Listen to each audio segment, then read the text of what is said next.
Yeah? Hi, I'm new here. Hi, new here. I'm James. Glad to meet you. Oh, okay. I'm Ben. Great. I saw the job application, I sent my form into the boss, and he accepted me immediately, which is a little strange. Yeah. He does that pretty often. I mean, I'm not going to sugarcoat it to you. So, you're probably the... What day is it today? Saturday. Okay. You're probably the fifth person who's walked into here this week and has said exactly the same thing. Let me just... I'm not going to sugarcoat it for you. So, I know this is your first games industry job, but believe me, it's not all sunshine and lollipops here. This is hard work. It is it? Okay. Yeah. Oh, I'm dedicated to this. I'll bring an energy that really get these games made. Sure you are. I am sure you are going to be as... I'm sure that you are going to be very energetic at this job, but listen, you'll probably want to make yourself a big cup of coffee, and while you're at it, you'll probably want to make me a big cup of coffee as well, because this is going to be a long... I can do that. Great. You head on off and do that then, Ben. Yeah. Though I was a little scarce on details on what I'd actually be doing. It just said making games, and that's something I've always wanted to do. Right. And I saw the application, I just thought, I'll go for it. Very Good Games sounds like a nice company. Oh, no. Fantastic. Wonderful company to work for. Well, I would say that the first thing that anybody needs to know about working in the games industry is making that big pot of coffee already, because, time's ticking on and it isn't even the morning yet. Well, I'll talk to you while I do it. Oh, yeah, no, go ahead. Go ahead, I'm just here playing... I'm just on mini clip, just passing the time, passing the days, passing away. Do you want any sugar? Yes, please. Okay. Well, here's your coffee. So when do we get to work? What do we do? What? Well, the way that it works in this place is that phone over by there will ring at some point during the morning. When that phone rings, you'll hear from the boss. The boss will tell you, as he always tells people, that he wants a particular game finished by the end of day. Okay. We then work on this idea over the course of the day. They give us 10 minutes lunch break in between, but pretty much, if we don't deliver the goods by the end of day, pretty much you and me are back in the jobs queue come Monday morning. So we just make a game in a day? Yes. I see. Well, that's, we can do it. I believe in us. We can get one out. To have that sense of enthusiasm again. Ben, I think I'm gonna like you. I think I'm gonna like you too, James, as long as you show me the ropes and, get me into this, because I'm really excited about this job. Fantastic. Well, I'm gonna have this big cup of coffee. I'm going to continue to play on mini clip, and I hope that phone doesn't ring for the next few... It's ringing! Well, you're the new boy. Go grab the phone. Hello? Hi. Uh-huh. You want us to make a bird RPG? Okay, alright, bye. Sorry, what did he ask for? He says he wants us to make a bird RPG. A bird RPG? He just said he wants a bird RPG in the next hour. Right. Did he say what kind of bird? Did he say what kind No. Did he say what kind of RPG? No. So, Is he always this vague? He's been getting better, but, yeah. Okay, alright, let me minimize this, mini clip, window, and let's get cracking.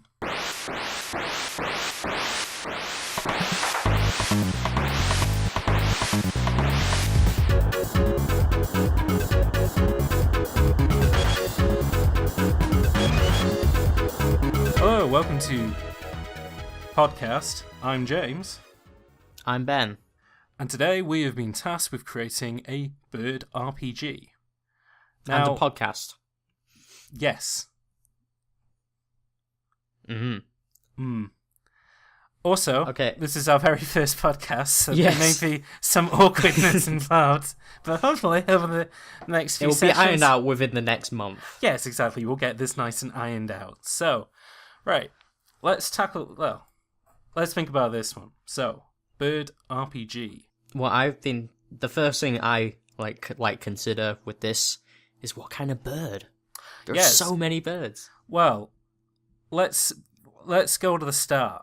What is a bird? What do birds do? I mean, let's have a think about it. They typically have wings and typically have a beak. That's true. Some of them have feathers. Not all of them, though. Penguins, okay. They don't have feathers. They got like a hide. Yeah, they got blubber.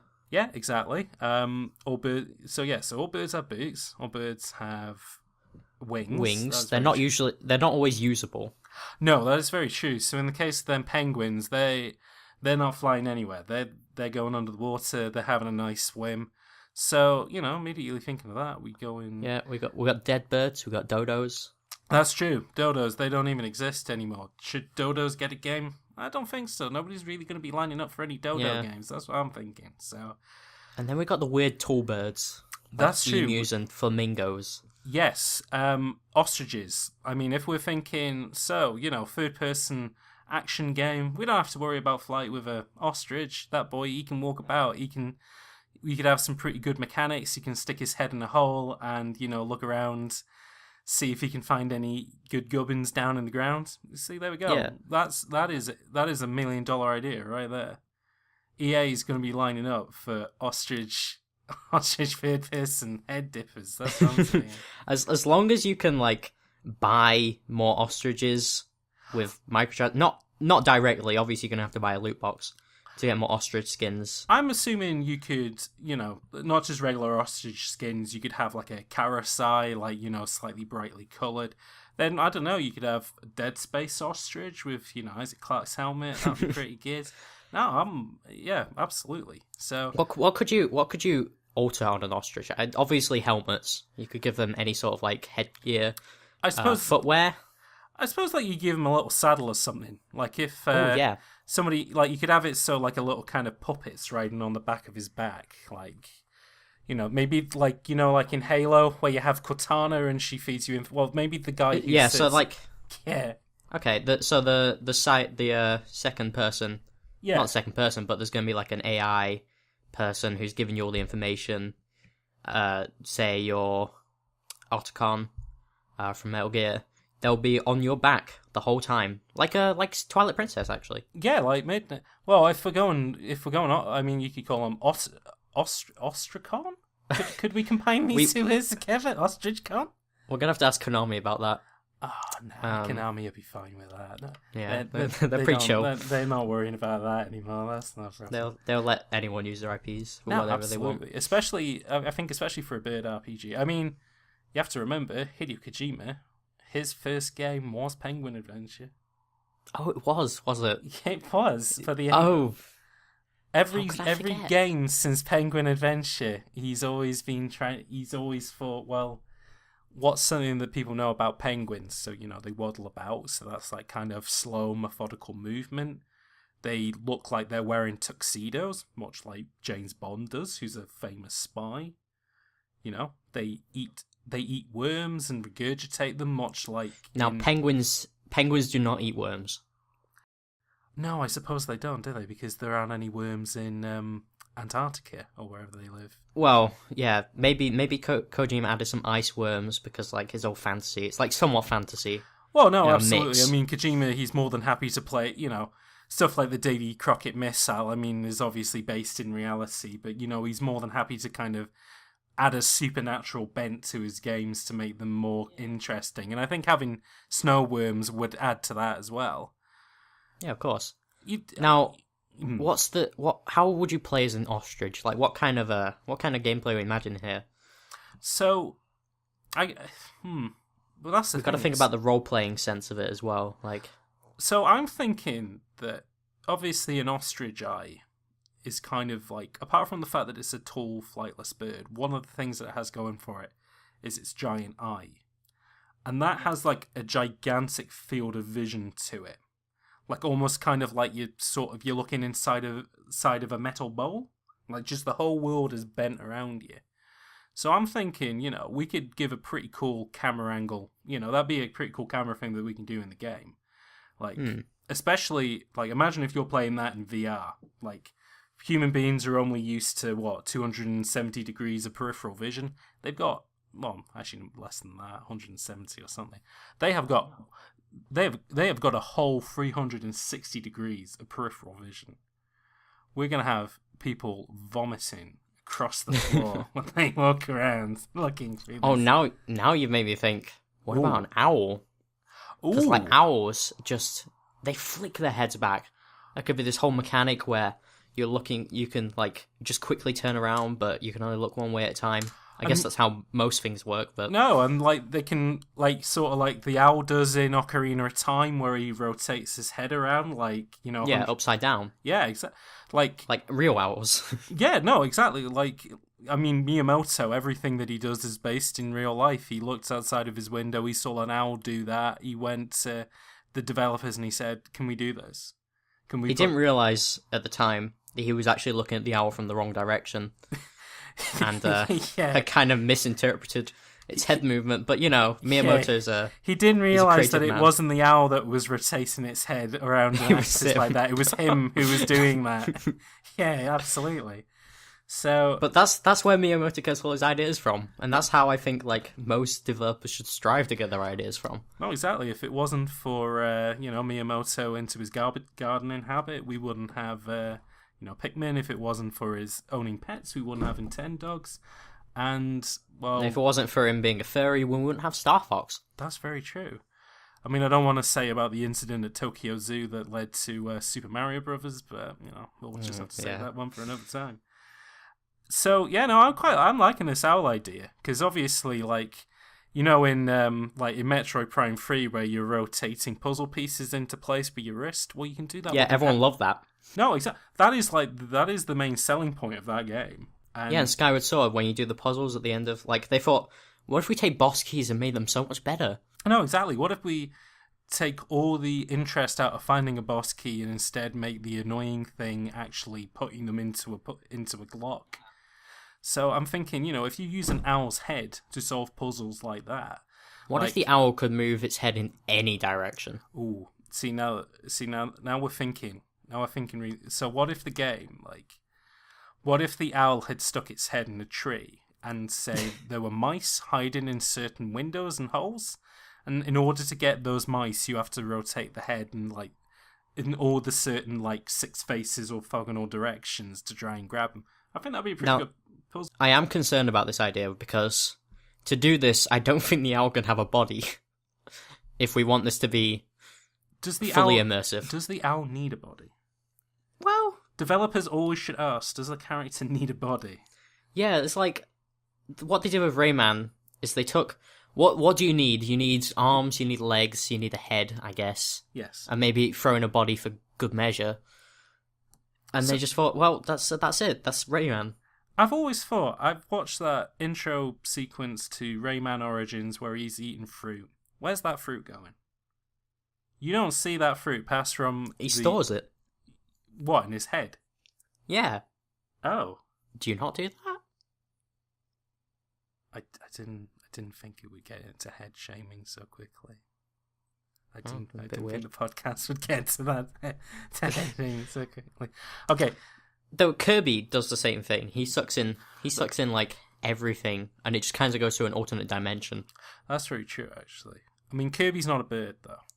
That being said, Kirby. Yeah, we're getting away from it. He does fly. That's true, actually. Is Kirby a bird?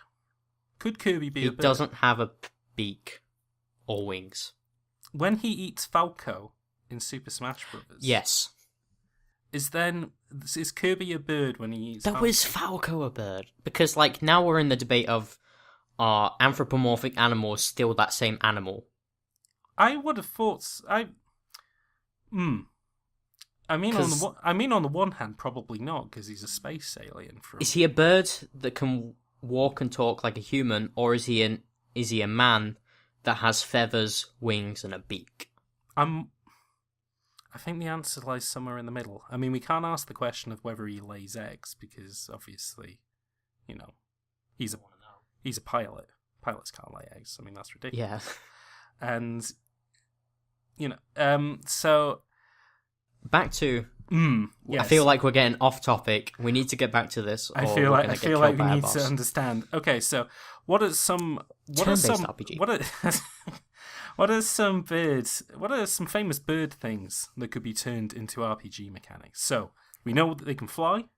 We know that they are cold-blooded. Well, not all of them, but most of them. We know they are this true? Cold-blooded, which means that they need. Well, obviously, cold-blooded is a bit of a misnomer. It just means that they're not as warm-blooded as warm-blooded animals. They just need to warm themselves. Actually, no. I don't think that's true. I think birds are actually warm-blooded. Okay, so maybe the RPG could be about that. Maybe the RPG could be about birds having to go to other species and educate them on the fact that they are actually warm-blooded animals. And maybe you could do that. And maybe you have to do an educational game. Yeah, exactly. Like, sort of almost like in... an educational RPG. An educational RPG about birds educating other species that they are warm-blooded animals. So, like in a point-and-click adventure game, like, you might go to a lion and the lion says, well, I sort of believe you, but the thing is, I've got this... I've dropped my silver spoon down a well and I can't get it out, so if you can get that out for me, then obviously I'll be more likely to believe you. Yeah. And then through, like, kind of abstract contraptions and stuff, you help the lion out, and then, like, in a court of law, a lion will legally identify you as a warm-blooded animal. Okay, now we're ripping off Aviary Attorney, which is Ace Attorney but with birds. But you're a bird who is an attorney, right? Yes. Not a bird who... Well, I imagine... Well, does the bird represent other birds in the court of law? It represents other animals. Okay, so the opposite. There is a lion in the game. Okay. So and I'm now thinking that you played that game and you just thought, well, we'll just steal the idea. No one will notice. I noticed. Not good. Not good. Not good. Okay. Is it going to be open world? I think it would have to be. I think it... Not open world. Open sky. Open sky? Open sky. I'm thinking... Yeah, but then that's unfair on the other birds. What if we had a Donkey Kong 64 kind of mechanic where you switch between the birds at given locations? Do they fly into a birdhouse and then you rotate around the birdhouse and it's all the different birds? Yeah, you come out of the birdhouse and a penguin just squeezes itself out. You turn into an emu and it just blows up the birdhouse. And now you can't use that birdhouse anymore. Oops. Oh no, that's exactly... Yeah, so that's our kind of Dark Souls mechanic, is that... Yeah, emus are really powerful. Yeah, emus are like the strongest unit you can have in the game, but as a result, you can't change into any other bird, nor can you... when you are an emu, it stops you from being able to use birdhouses, which I guess might be like Firelink Shrine, like that's where you do all your saving and stuff like that. But then how do you switch out being an emu then? Oh no, you can't. Oh, okay. An emu is a one-time decision. If you want to change between like a peregrine falcon and a robin, yeah, that's not too bad. We can let you do that. Penguin, sort of. Emu, though, that is a hard decision. You cannot be anything other than an emu. Yeah, that's. I think that's an important decision that we can make. Now, what kind of... Yeah, we got to think about what kind of game this is going to be. Like, how does it work? What do we have combat? We've got to have combat. I figure it would be like Star Fox, not as in because Falco was also a bird. Because we've already, I think we've already gone down that tangent. We don't need to do that again. But that's sort of like science fiction, space action, but it's birds. Can we have melee combat in the air? They could flap their wings against other birds. Yeah, they're like kind of like what the Skyloft tried to do. I could get behind that. Could they use their feet for stuff? Could you? That could be a grab. Yeah. Could you like grab weapons and like use them? Ooh, that's good.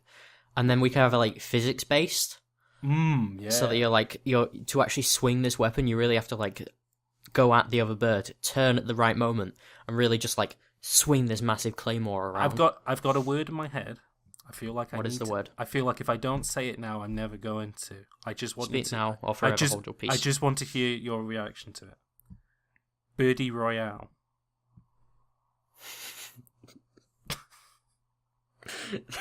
100 birds. 100 birds. 100 birds flap in. They are fighting over. It's set. Birdseed. It is set in a seaside town. A small child has dropped chips at the end of the pier. Right. You are fighting 100 other birds. 99 other birds. Sorry, 99 other birds for chip supremacy. You are fighting 99 other birds for somebody's dropped walls with a 99 in it. This is a quick listener's note. When we say chips, we mean fries. We are English. Yes, just to remind everybody. We will. And seagulls attacking chips is a very common thing around here. Piers are a very common thing in a seaside town. A seaside town is a common thing for towns that are by the seaside. I just feel like when you think a seaside town in America, you think beaches. No. I think they probably think of when you see like a McDonald's and it has like water outside of it, that's sort of what they associate with a seaside town. No, it's very old fashioned over here. I mean, we only got games a week ago, so I mean we're just trying to get up to speed here. Yeah, of course. Now, Birdie Royale. Birdie Royale. So we need RPG elements. Could we have skill points mid-game? Well, I feel like you're going to get bird experience points. This isn't experience points as in these are points in proficiency of how to be a bird. Experience in how well you are actually being a bird, as in, do you stop mid-match to regurgitate worms for your small, for your chicks? Yeah, you have to return to the nest at some point. No, exactly. What if it's outside the circle? Do you get in fights with cats? Do you sit outside people's windows and sing at them? I mean, these are things that people need to know, that these are things that birds do. Yeah. Every day. And if you do enough of the actions, could you get an ability point which you could just say, "Oh, now I flap faster." Exactly. Yeah. So instead, we take the Battle Royale experience, instead of random loot drops, there'll be random situations that you can get into. And if you take these situations, you get stronger and become more bird powerful. This idea doesn't not make sense to me. This is 100% spot on. Now, this is important. Are there multiple birds? And are there flightless birds? I think that would I don't know. I feel like flightless birds could break the meta. It could break in a bad way. Meta. But or could they be like melee weapons in a battle royale? You don't really want to use them. Okay. But if they're all you got, if you spawn in as a flamingo. Here's my thought then. You're not playing as a bird. You're playing as somebody who can use birds for an advantage. Like say, rather than, using a sword or shooting a gun, you're throwing birds at other players to try and knock them out. Say, they're almost like giant darts. So, if you throw, hummingbirds at them, they move really quickly, but they don't do a lot of damage. Versus, if you throw an emu, it's going to be really heavy and take a while. And but slow, if you do it, that's just one-hit KO. And they're probably going to be able to move out the way of it, a year before it arrives. But oh, yeah, no, absolutely. If you catch someone off guard with an emu, they're fucking gone. Oh no, exactly. If you get hit by any, we're gonna, we could have T-shirts for this game, saying "lol, you just got emued" and stuff like that for, for people who are in the losers club. I think we could build a community around Birdie Royale. I think this is something that people could get interested in. And at the end of the game, you can't have it say "winner, winner, chicken dinner" because that's just anti-bird. Oh no, absolutely. So it would be dinner, dinner, seeds in lard dinner. Yeah. Because I think that's what birds would like. That's good. That's a good idea. We've got that one pretty good. Yeah. We might come back to that. a bit later to see if that's what we want to go with. Oh! That's the coffee alarm. Oh. So okay, let's put these ideas to the side for 10 minutes and.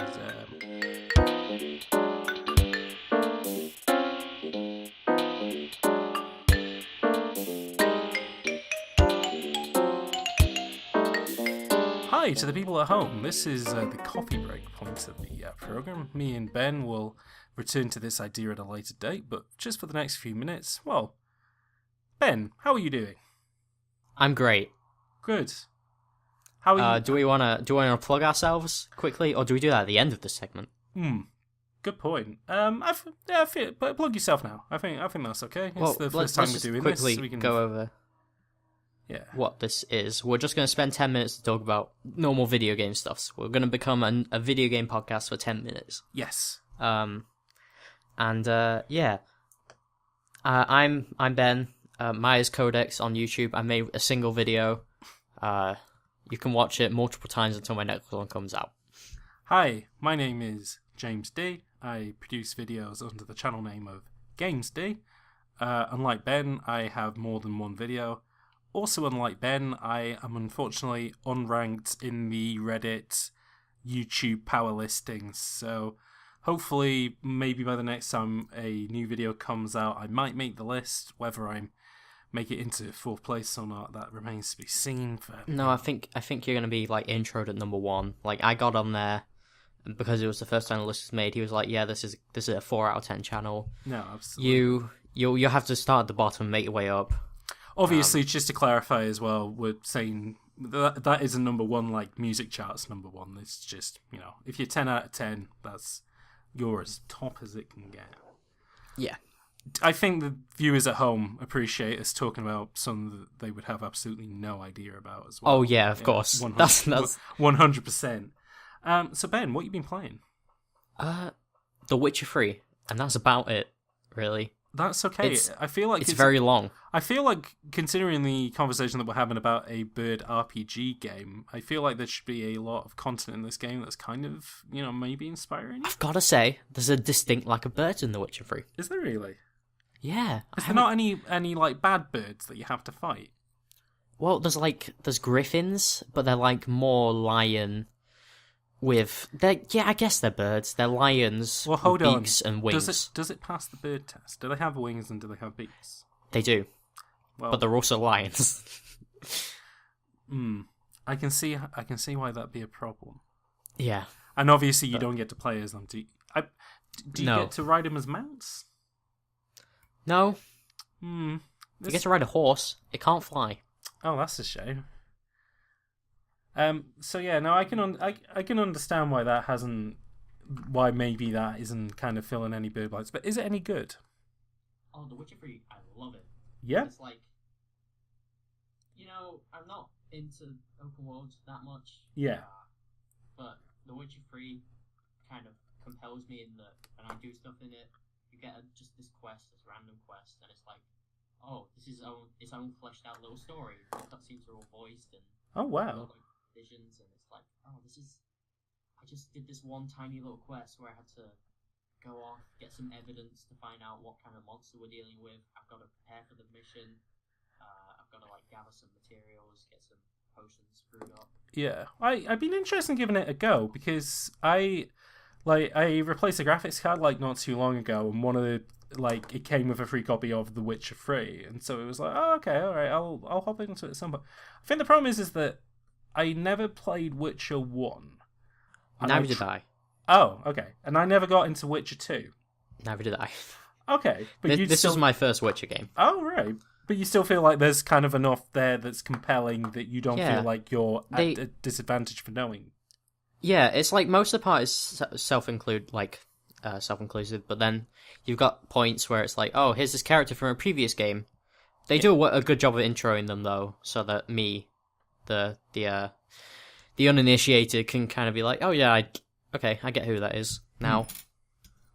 There's this weird part because you can actually transfer your save from Witcher 2 over to the game. Oh really? And it will affect certain things, like certain characters will be dead.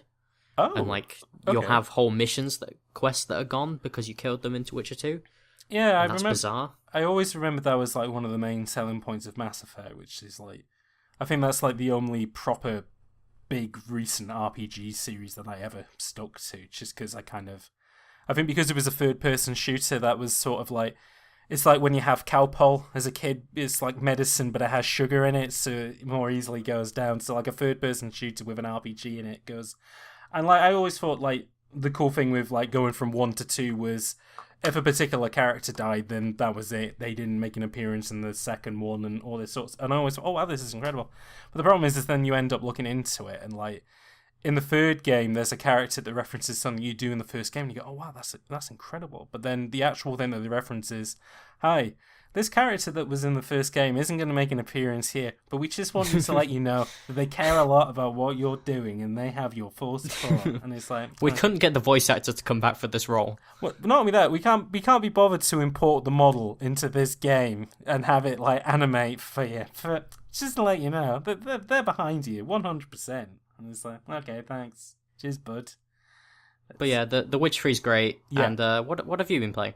So I have been replaying the Halo games at the moment because I am working on a little video about that, and it's been interesting because like a lot of them some of them I haven't played in pretty much since they were released, so nearly decades ago now, but I'm surprised just kind of how well they hold up. Like, I think it's weird. Like, you go back to a lot of first-person shoot games, like on the PC and stuff, and the control schemes are just kind of really sort of weird and awkward with them. Like, I think, like a lot of people don't quite appreciate like something like the original Doom doesn't have mouse look. You play that game entirely on the keyboard, but like it kind of works because you don't have to worry about pointing up and down and stuff like that.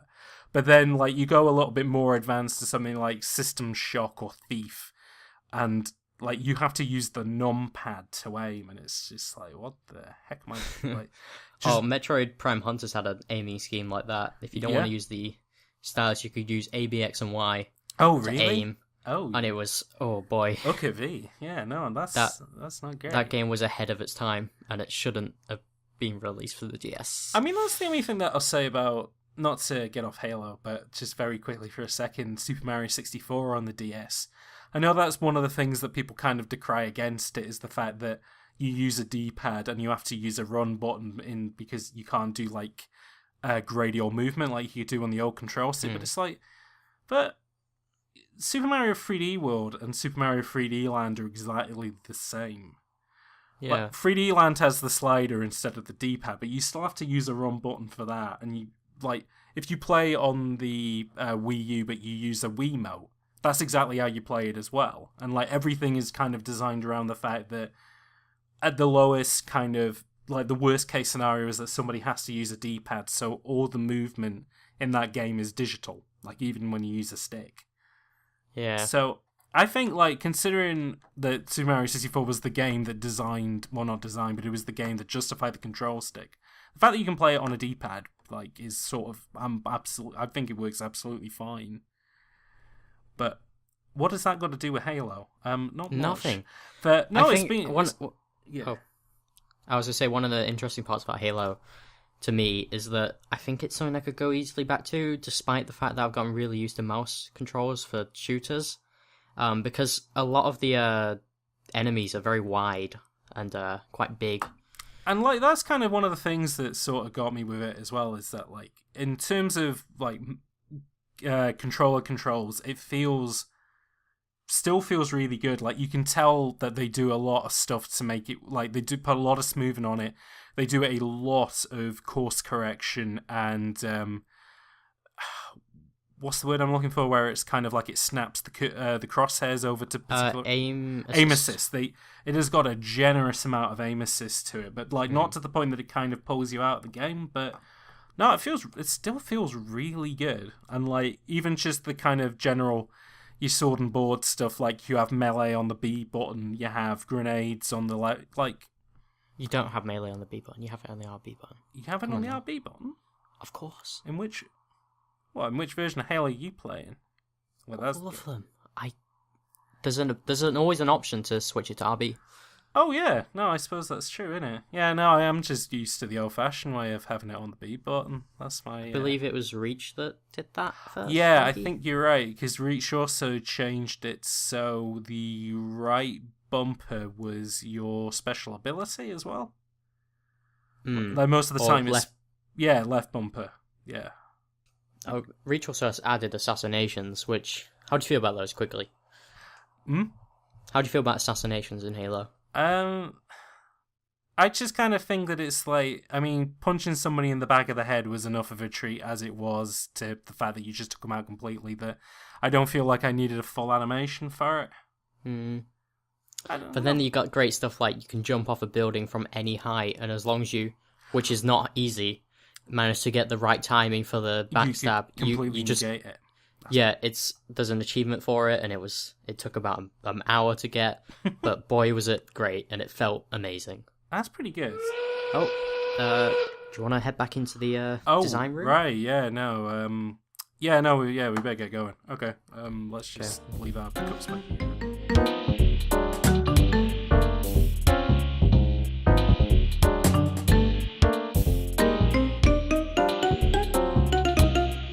Where did we get to?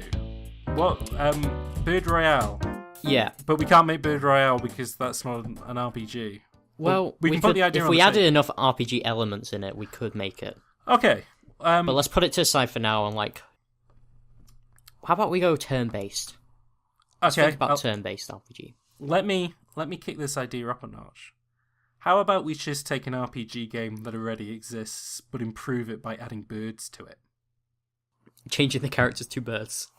I'm thinking Final Fantasy VII, best RPG game ever made. Mm-hmm. You have the camera pan over the Shinra Corporation, the logo comes up, you zoom in, you go down into the train comes into the station, and who gets out?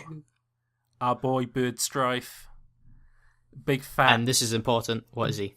Hen. Hen? He's a hen. Really? Yeah, he's a big fat hen. The protagonist, Cloud, is a hen. Our protagonist, Cloud, is a big fat hen. We replace... The name that means cloud, birds that fly through clouds, and you picked hen. Yes. A bird that can't fly in the clouds. I'm just thinking, Final Fantasy VII doesn't have a lot of flying in it. True. Hens don't have a lot of flying in them. I was thinking a dove, though. Like, that's a very... I think Sephiroth would have to be a dove. Sephiroth would... Because, one winged angel, one winged dove. So. You combine those boys together. We got ourselves a suit going. And now Barrett would be a big hooty owl, I think. Oh, that could work, yeah. Tifa would be a penguin. Which bird has... Really? Yeah. Really? I was going to say Robin. Okay, no, alright, I get you. Alright, no, Robin. No, maybe Aerith would be a good Robin, or Aerith. Yeah, I think Aerith fits better for the Robin persona. So Tifa, we go for the penguin. Okay. Yuffie, what we thinking? Now, I kind of have a vague idea of who Yuffie is. Have you I not haven't really played played... Have you not played Final Fantasy VII? James, can we not leave this in the podcast? Oh my god. I haven't played Final Fantasy VII. Ben, I also haven't played Final Fantasy VII. Oh, thank God. Phew. I hope the viewers at home don't know about this. That plays a very big trouble. Don't worry. I will cut this bit out. Okay, yeah, no, that's cool. Alright. Okay, good. So, and then there's Red the dog. Yes, Red Dog, and he becomes Red Dog Bird. What is the most dog-like bird? What's a bird that squawks a lot? Because dogs bark a lot. Parrot. Big red parrot. Red cardinal. There we go. Ooh. Dems are red boys. Ooh, I've got it. For Tifa, you know how she's kind of known for her... Fighting prowess. Yeah, that's it. Yeah. I thought maybe Blue Tit. I could see that. Blue Tits are very fearsome fighters. I wouldn't get into a brawl with them. Nothing to do with the fact that it's named Blue Tit, and she's known for her... No. No, she's... Absolutely. I 100% understand where you're coming from, young man. So, we could... If we can get the license from Square Enix, I think we could do that. I think that works. So let's think about. All right. So let's say that we don't get Final. Yeah. Just as a hypothetical, if we don't get Final Fantasy VII to replace Yeah, it, very unlikely to not happen. Here's my backup: Pokemon. Pokemon. Yes, it's great. Right. You replace the main character with a bird Oh, who can capture other birds with okay. with fat balls. See, I thought you were about to say a bird that can catch humans. How would it catch humans? Well, how would it catch Would it capture birds? it with its like adorableness? Like if you, like, is it kind of like I'm trying to think of a game which kind of fits this mold where it's sort of like where you have to get your bar high enough in order to hit like maximum like affection levels, but the way that you do that is by basically like surrounding, like removing cute things from the environment and like filling it full of ugly things to try and make yourself look cuter. Like, or maybe like a bird, or maybe it's like Parappa the Rapper, but with bird song. So like if somebody, all right, Okay. so now we're going bird rhythm game. we're going bird. So you know in Elite Beat Agents where you know a weather woman might be having problems trying to tell people what the weather's going to be like tomorrow. You know, an American football player and his girlfriend are trying to babysit a rowdy kid. A child loses her father at Christmas. Yes. Do you know what would help them get through all of that? A bird. Bird song. Okay. Bird song beat rhythm. And these birds, they're not just, you know, they're not just tweeting like whatevs. They're doing popular. They're singing. They're doing bird covers. Is it exactly the same? They are doing contemporary bird covers of today's biggest pop songs. All right. Let me just name a pop song. Despacito. Despacito. Let's get the Despacito lyrics. Despacito. Okay, that's a perfect start.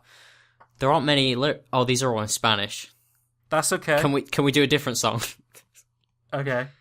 I don't know. I don't know any other songs. Baby, baby, baby. That's a new one, isn't it?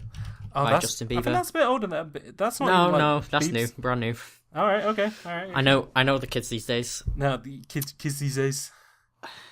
Are we an item? Girl, quit playing. Are you just reading songs from a Bieber album now? No, this is the lyrics to Baby Oh, by Justin Bieber. Are we an item? Girl, quit playing. Are we a nest? Girl, quit tweeting. Tweeting. Nesting. What did birds do for play?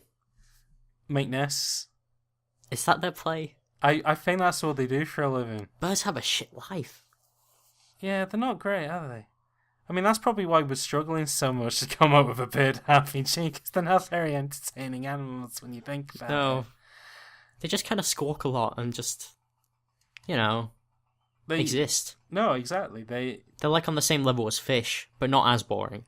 I always think of birds as being fish of the air. Yeah. I've called them that for years, and I think it gets more appropriate the more that I think about it. Right. Let's tackle this from a different direction then.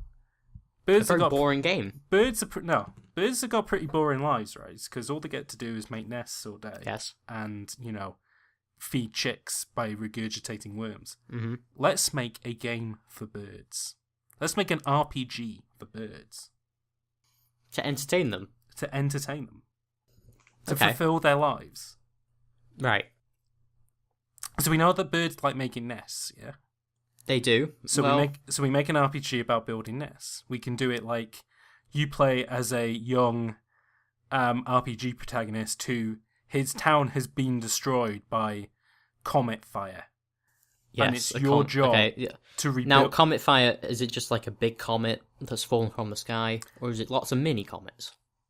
And it's not so much the comet that caused the problem; it's the fire that was caused by the heat of the comet that destroyed the. All right, this is important. Sorry. No, go on. That's okay. So you need to start rebuilding these towns twig by twig. You gather up these twigs from wherever you can find, maybe down a stream or in the guttering of somebody's house. You bring them into a town. You start to build these buildings then out of twigs. People start to move back into the town. They may give you missions to complete to get more twigs to build more nests. Eventually, your job is to create the mega nest that all the other nests can be nested in. Because not only is... Because the thing about this fantasy world is as well, is that it's on the world tree from Norse mythology. Okay. You're building nests within the world tree. So it's a Norse game. It is Norse, yes. Yeah, the birds are Vikings. Yeah, I forgot to mention that part. Yeah, so you play as a young Viking anime RPG protagonist. Bird. But birds want to play as other birds? Well, here's the thing. I like playing as other humans. That's true. But do birds need positive representation in video games? I do think so. Like, that's probably why they don't play a lot of games. I've never seen a bad bird in a video game. Okay, actually, no, that's not true. Raphael the Raven, he's a bad bird. Actually, no, he's not that bad. The only thing that he did... He's a great boss. Yes, the only thing that he did about being bad was that he's big. And he hurt Yoshi, my favourite character. That's very true, but he doesn't actually directly hurt Yoshi. He just knocks Baby Mario off his back. Yeah. And actually, who cares? So, no. You know what? I've changed my mind on Raphael. He's a great bird. Do you know what? Raphael the Raven, he needs an RPG. Yeah, but we'll get into that another time. That's okay. Next week's prompt. No, that's fine. We've got that email lined up. We're at Raphael the Raven RPG. We're going to get to it. But, alright, so, bird. Oh, bird is the word. I've just had a thought. What? Accessibility. Our controllers these days, they're not really built for birds, are they? Here's what I'm thinking. Okay. We take an Xbox 360 controller.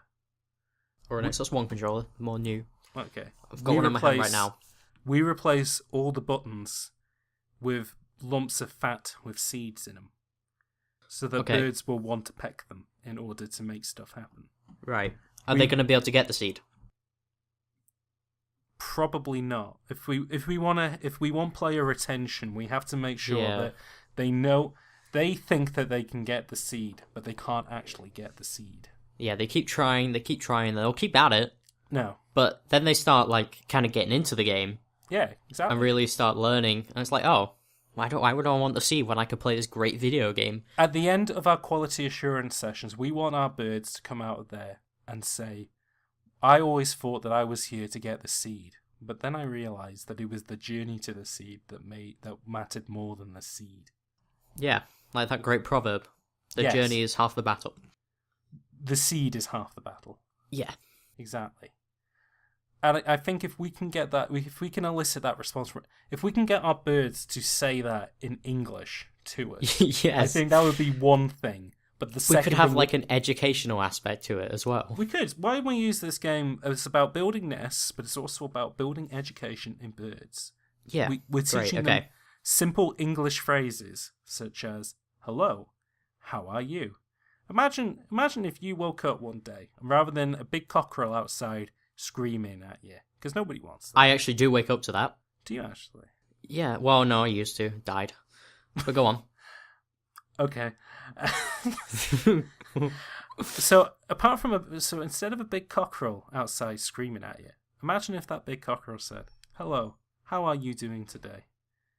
Wouldn't that be wonderful? And I responded, "Great, thanks." It would also repeat that phrase again because it's the only phrase it knows. But it's a step in the right direction. That's what DLC is for. Okay. We can because obviously we'll have to localize this as well. We'll have to have Buongiorno and Guten Tag and Hola and all that sort of stuff as well. So we got to cover all them bases. But now here's the question: do birds, when they tweet to each other, they're like tweet tweet tweet tweet? Is that different languages? Are the birds outside our window talking English, whereas the birds in Spain are talking Spanish bird? Do you think we need to make a bird game that breaks down boundaries between other birds? Because, in fairness, that could be good. I've never seen a parrot talk to a penguin. Neither have I.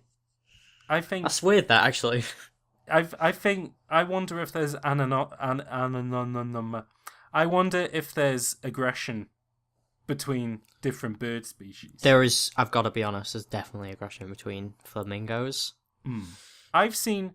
and emus. I have I've seen been it. to a lot of ponds recently. Don't ask me why. Okay. But I've been to a lot of ponds recently, and you'll throw bread to the ducks, and every time you do, you always get seagulls coming in, taking the bread from the ducks. Those poor, emaciated ducks, they have not tasted bread since the 90s. I haven't seen that. Well, Because wherever I go to feed ducks, there usually isn't a sea nearby. So I don't experience... Though saying that, I remember my primary school, we'd go out, and we're nowhere near the sea. But they had seagulls. Yeah. They come in. And it was... It's scary. They come in on buses. They go where they know is bread. They have bread maps in their head. Like most animals move towards heat. They move towards bread. They have carb tracking. They know. But they were scarily smart, because they knew when our lunch was ending. Like, 5 minutes before lunch ends, you see them circling. And as we'd go in, you just see them land to kind of collect up any scraps they could find. The raptors from Jurassic Park evolved into seagulls. 100%. I do... That's 100% what happened. 200%. That's how serious I am about it. Is that is exactly what happened to them. Okay.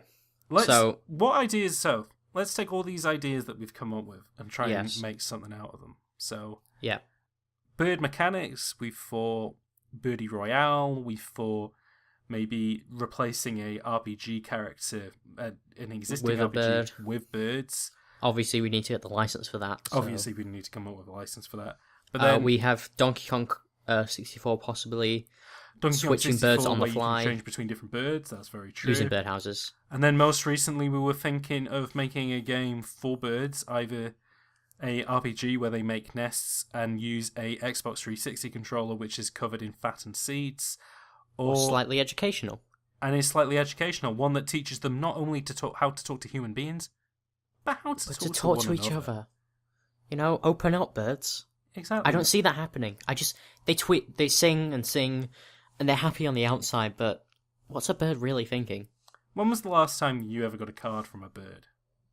I know. Exactly. It was actually the other day, but okay. I get what you're saying. Not many birds do. But, I mean, in fairness, I was being more rhetorical about it. I mean, I get cards from birds all the time, but you know, I'm just saying, like, it's just the area we live in. Birds are quite good here, yeah. But like in other areas, definitely birds. They don't open up. That's why they need our bird RPG. I think. Yeah, to really much like how Metal Gear Solid taught us all how to love again. I think that this bird RPG could do the same for...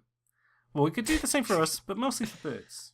Yeah, Now are humans going to play this? I think humans could play it, but not really get the same understanding out of it. They'll play it and they'll be like, oh, that was a mediocre bird game. And then birds will play it and they'll be like, wow, I've been touched. Let me answer that question with a question. You said, could humans play it? My question is, should humans play it? Because I think a lot of games exist where maybe you're not having so much fun playing it. Maybe, this particular section's a bit too hard. This particular section goes on a little bit too long. But you need to go through it and you need to experience it. The actual journey itself will make you a better person by the end of it. What I'm basically trying to say is, I think we need to make the Dark Souls of bird games. Okay. I mean, that was what I was thinking at the start anyway. Okay. And now I just want to quickly say this. I don't think we should elaborate on it. I want to get that out of there right now. But I'm just going to say it. We're going to move on like it never happened. Detroit become human, but instead of androids, they're birds.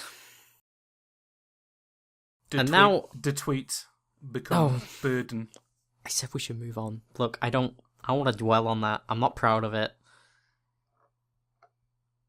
But do you think David Cage would do that for us? David Birdcage. Oh. That's all. I don't even need to say any more about that. Yeah, you don't. No. Okay, but moving on. What are we giving to our boss? What are we telling him? I think what we need to tell them is that our bird game is going to change the world. It is going to break down boundaries between bird kind and mankind. It's going to be an adventure game inspired by the greats. In fact, you could say that some of the characters in there are lifted directly from classic RPGs, but as birds. Yeah. It is set in a world beset by bird catastrophes, meteorites, earthquakes. the main problems that birds face, like meteorites. Every single day. Absolutely, every single day. They worry about it all the time. It's like when you go ask a bird how they're doing, they're like kind of scared. What if a meteorite hits today? You know. Exactly. And so, and what this game is about building nests for all these birds that have been knocked out of their... Building nests and breaking boundaries. That could be the headline. Exactly. Like, it'll be the name of the game, Building Nests and Breaking Boundaries. This is a game that makes you... that teaches you what it's like to be a bird. Not just physically, but emotionally. And it does something completely different for birds. It really, it opens their eyes to certain things about other birds and also teaches them about us in some ways. Exactly. Using subtle dialogue and such. Exactly. The only thing is for this game is that we may need to be a little bit unconventional with it. We need a particular controller that birds will more likely engage with, so we need one which is made out of fat and seed. Maybe twigs as well that they could play with. Oh, they'd love that. They could have triggers. They're just twigs that you pull. Yeah. If we could make the controller look like a nest, I think they would like that. Oh, they'd be into that. I think they could literally be into it. I think they could use it as a nest. Oh, yeah, that's good. And then, is it like a Switch situation? Birds have got to be playing on the go. I don't think we can tie a bird down to any one position. What if a poacher breaks their nest? Well, not only that. I mean, can they bring the game with them when they go south for winter? When they go, I think they could. It'd be something to do. Yeah. It would take a lot longer because they'd be stopping to play. It's like, it's like that Switch trailer of the lad who plays it on the plane. He pulls the controllers out and then he's sitting in the chair and playing it. Could we do the same thing with a bird? Could we have it so, like, if a bird is flying over to Africa for winter, he puts the nest on another bird's back, he pulls the controllers out of the side of the nest, puts it in each wing, and, he's having a hell of a time there. Yeah. In-flight entertainment, literally. I do worry about the possibility of bird casualties because of our technology, but we'll come to that when we'll cross that bridge when we come to it. We'll let the eggheads sort that one out, which is the ideasman. We're not anything more than that. Right. We are. There are higher ups that deal with that sort of thing. Absolutely. Right. I'm going to craft this email to the boss. Okay. Great. If you want to go start cleaning up some mugs and plates from the day, I can say that you did incredibly well on your first day here, and thank you for the glowing recommendation. I'd like to step out of character for a moment, just do some housekeeping. Yes. Thank you to Maxo, who did the music for this. There'll be a link to the songs used in the show notes, I guess they're called, or whatever I don't know. But yeah, that'll be in there. His music's great. You should listen to it. We gonna say something? No. If we're doing housekeeping, if you want to keep up with any updates, either with us or with the podcast, you can follow us both on Twitter. I am at Hotcider, HOTCYDER. And I'm at Myers Codex, MYERSCODEX. All of this will be in the show notes as well, so if you don't remember any of it, it's all in there. And also, I'm going to be making a Twitter for this podcast. We don't know the name of the podcast yet, so just check the show notes. We'll add the name in later. Don't worry about that. And that'll be in the... You can also send us your suggestions for prompts we can use. We don't want anything too specific. Give us something, wide, like, I don't know, Bird RPG is just an example. Yeah. You'll kind of get a better idea of what we're up to a few weeks in. So you can really tailor that. But yeah, I think that's everything I wanted to say. Is there anything else? I think that's it. So with that, did we come up with a slogan to see out an episode? No. We didn't. Did we? Wait, we kind of... We came up with a Latin phrase for the company, but we didn't come up with a phrase to see it out. Well, I feel like... Wasn't that what we were going to say? I've forgotten what it was, though. Yeah, because it was in Latin. Well, no, Wait, let me just... This is very, very unprofessional. I swear it won't be like this every episode. Most of them, yeah, but... Some episodes. Okay, here we go. Should I just say it? Go ahead. Omne opus non ludere. Omne opus non ludere. Maybe we should like do it so like one of us says it Latin, the other person says it in English. Okay. Do you know what it says in English? Can I make it up every episode? Sure. Omne opus non ludere. Which is Latin for see you next time.